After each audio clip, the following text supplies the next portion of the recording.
The third stage of labor begins as soon as your baby is born and ends after your placenta is born. It tends to be the shortest stage, lasting about 5 to 30 minutes. Your placenta has been with you for 9 months with the sole purpose of supporting and nourishing your baby, but its work is now complete and it's time to give birth to it. But first, a note about the umbilical cord.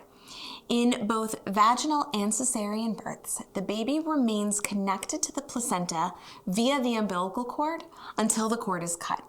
Now, we used to clamp and cut the cord immediately after birth, but research has found that waiting to cut it, a process known as delayed cord clamping, actually has significant benefits. It can help give the baby extra blood, which can give them a higher hemoglobin level and less anemia. The American College of Obstetricians and Gynecologists now recommends delaying cord clamping when possible. This means that your provider is likely planning on doing it, but you can always ask to make sure if it interests you. When it is time to cut the cord, your birth partner can do it if you'd like. Don't worry, there are no nerves in it, so it doesn't hurt. So your uterus will continue to contract to help detach and deliver the placenta, just as it did to deliver the baby. As it does, your provider will help guide the placenta out. You will need to give a little push or two, but after pushing out your baby, delivering the placenta usually feels a little bit easier. I always imagine that giving birth to a jellyfish would be sort of what it feels like to give birth to a placenta. After you've delivered your placenta, your provider will likely massage your belly, which also massages your uterus. They do this to help the uterus clamp back down. It can be painful. The point of this unmassage-like massage is to help your uterus contract and clamp down so that you lose less blood, but it can be painful. It should only last for about 30 seconds though. You have choices when it comes to what happens to your placenta, and we're going to discuss these in a few minutes. But I want to spend a minute telling you about postpartum hemorrhages. It's a rare complication that can occur during the third stage, but they can also happen days or even weeks after birth. And I want to empower you to know what the signs are so that you can advocate for yourself if you need to. Because if you have a postpartum hemorrhage, there is a good chance that you will be the one to first notice the signs. A postpartum hemorrhage is when someone loses 1,000 milliliters or more of blood or has blood loss with specific signs and symptoms after giving birth. Here are some signs to look out for. A sudden increase in vaginal bleeding or a sudden return to bright red bleeding when it's been brown or pink. Foul smelling discharge, filling a pad with blood in an hour or two, chills, blurred vision, dizziness, weakness, lightheadedness, having a fast heartbeat or rapid breathing, having clammy skin, feeling confused, feeling nauseous or having vomiting or any swelling. If you are concerned, call your provider, go to the emergency room, or call 911 right away. So back to your placenta. Once it has been born, it has finished its work, and you get to decide what happens to it.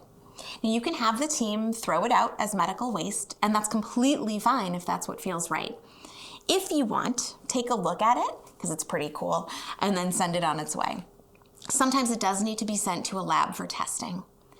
You may also choose to keep your placenta, though definitely talk to your provider ahead of time to see what your options are, since regulations do vary. Many cultures around the world believe that the placenta holds deep meaning and importance, so you may choose to take it home, to bury it, or do something else that feels meaningful.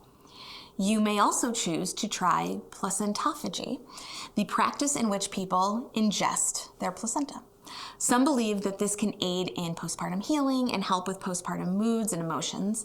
Now, some providers are concerned about the effects of ingesting the placenta, as there is still much to learn in this area. If you have questions, definitely talk to them. If you do choose to keep your placenta and ingest it, you can hire someone to encapsulate it, which means that they dehydrate the placenta, pulverize it, and then put the powder into capsules. You can also choose to ingest it raw or have a salve or tincture made from it.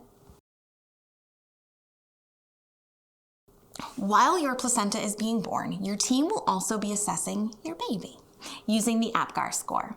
It's an assessment that happens 2 to 3 times in the baby's first minutes of life, usually at 1 minute, 5 minutes, and then maybe again at 10 minutes. They'll be looking at the baby's appearance, pulse, grimace or facial expressions, their activity, and their respiration. And if there are any concerns about your baby, your team will call for assistance or possibly bring the baby to the nursery or the NICU. If you have a home birth, your midwife will have emergency equipment if needed. Do not hesitate to ask any questions if you have them during this time.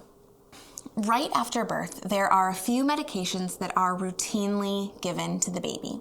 They are all recommended by the leading health organizations, but you may be able to decline them. If this is your choice, let your provider know ahead of time so that they can plan and make notes in your chart. And of course, never hesitate to ask questions if you're not sure. Babies are routinely given an antibacterial eye ointment called erythromycin right after being born to prevent eye infections. Babies are born with low levels of vitamin K, which means that they can have a hard time with blood clotting. And rarely, babies can experience a serious disorder called vitamin K deficiency bleeding, VKDB. Newborns are therefore routinely given injection, usually in the thigh, of vitamin K shortly after birth. And there's the hepatitis B vaccine. Newborns often get the first of 3 hepatitis vaccines within the first days of life to prevent hepatitis B, a serious liver disease.